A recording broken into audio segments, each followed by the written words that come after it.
wrong with Torgor? He seemed well enough when I last saw him.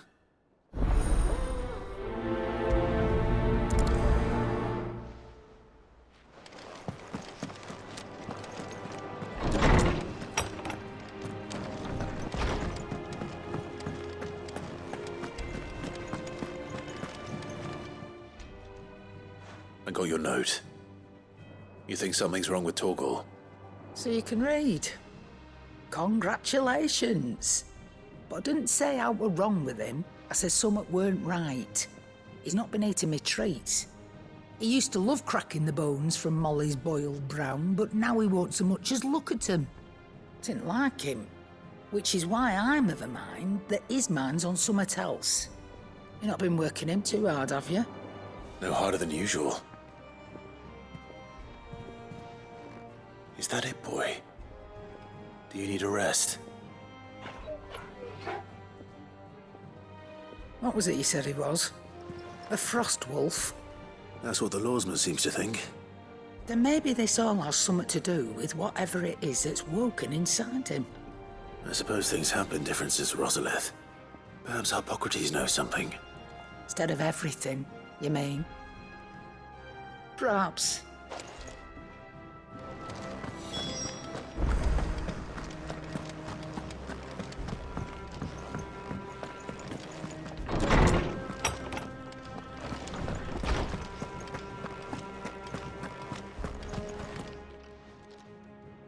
Lawsman, I need to ask you about Torgor.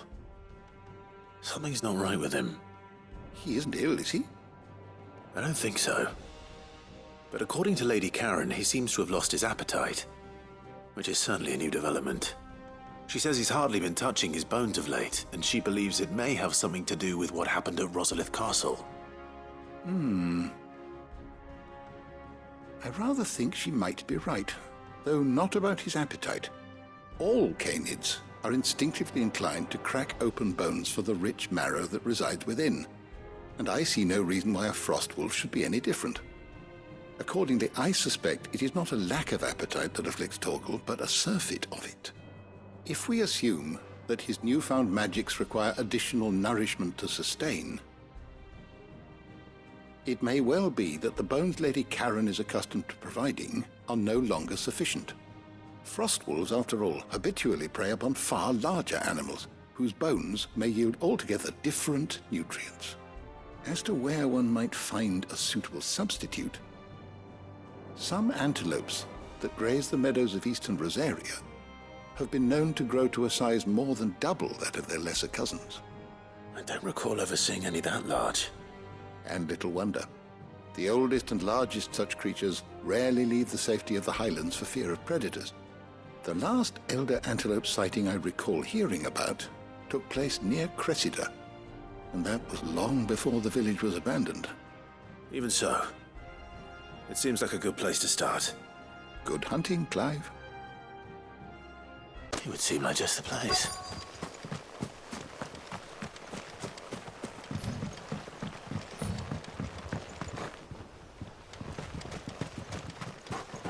I doubt we'll find one bigger than that. You hungry, Torgor?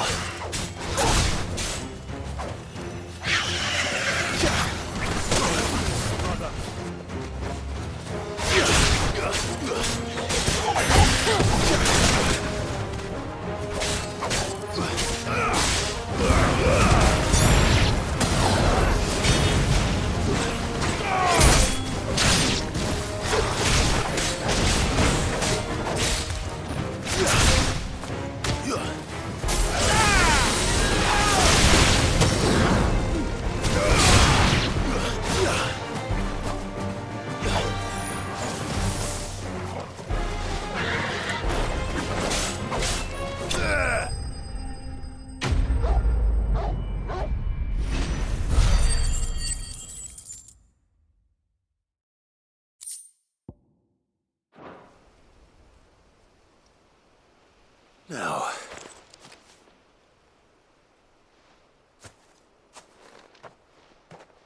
will it be enough, I wonder?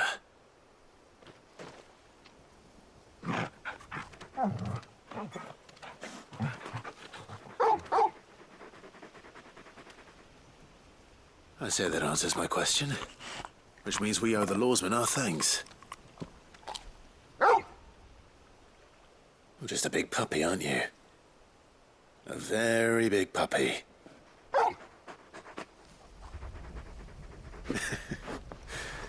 You do know you can take that with you, Torgal.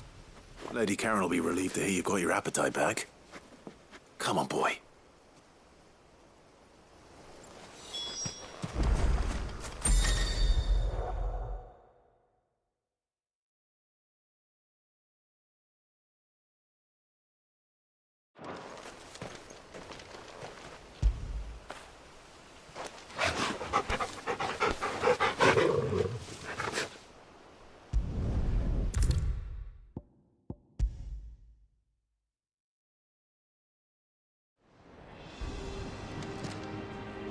I noticed you and Torgal had gone off somewhere. Take him for a walk, did you? You could say that.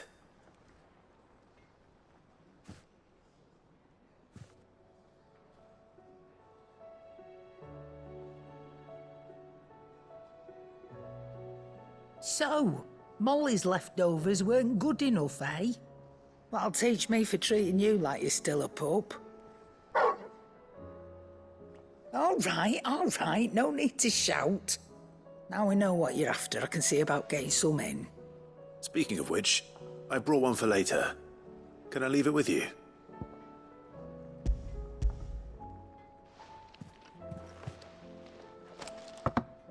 You can, aye. I'm nice like that. In return, you can thank Tomes for me.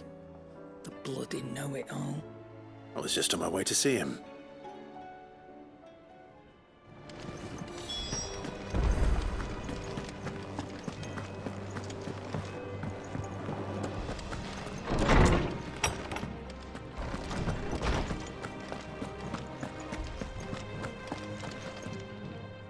Ah, Clive.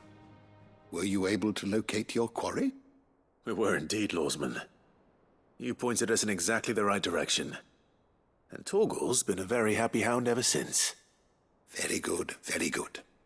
Lady Karen sends her thanks, by the way, for your part in solving the mystery. Ah. But that reminds me. After your last visit, I found myself pondering Torgal's talents. Do you recall our conversation concerning Lady Jill's role in Torgal's transformation? About how she somehow woke the power within him.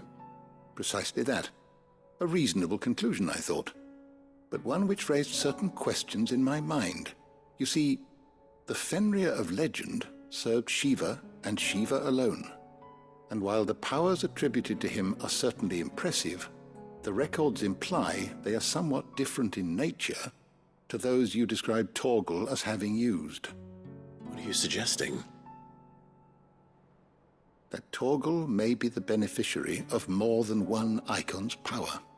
Consider that in addition to Lady Jill, he has served as a loyal companion to you, your brother, and even the late Sid.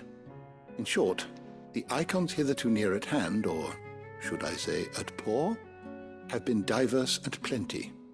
And that number has only grown as the realm's dominance have fallen to your sword.